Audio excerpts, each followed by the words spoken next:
তো আজ ঝাড়গ্রাম যে কি এমন হলো, চলো শুরু করি। তো চুল কাটে স্নান করে চলে এলাম স্টেশন। একটু লেট হলে ট্রেন মিস হয়ে যেত, তো চলে গেলাম ঝাড়গ্রাম স্টেশনে।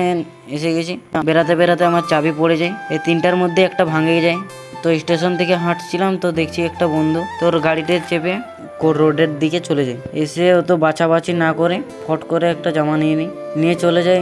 এই ছানাটা জুতা নেবো বলছিল, তো জুতা দোকান চলে যায়। তো নিয়ে করে বেরিয়ে পড়লাম পূর্বাশা। তো যেতে যেতে দেখি মেঘ ধরে আছে, এসে গেল। তো আজকা জল এসে গেল, তো অনেক রাগে হচ্ছিল। তো জল থামতে দিয়ে বেরিয়ে গেলাম। এসে দেখছি দারুণ করেছে, তো ভিতর চলে গেলাম ঠাকুর দেখতে। তো ভিতরে আরো ভালো করেছে, মা দুর্গার প্রতিমাটা অনেক বড় করেছে আর অনেক সুন্দর করেছে। তো একটু ঘুরে নিলাম। ঘুরতে ঘুরতে মনে হয় আমাদের সঙ্গে আরেকজন ছিল, সে এখন নেই, একটা কাজে গেছে।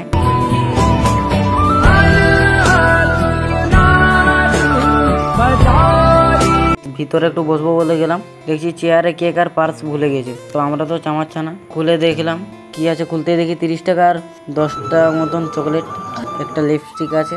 তো এই মালটা ঠাকুরের সামনে ঠাকুরকে প্রণাম করে মেরে নিল। তো তোমরা তো জানোই আমি ভালো জানা, তো আমি রেখে দিলাম। তো আবার রোড যাই, তো আবার দমের আগে জল পড়া শুরু।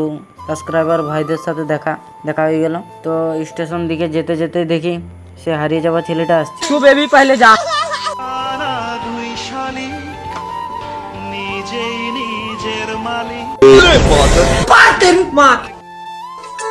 জানি না কেন যে শুধুই তোর কথা ভাবতে।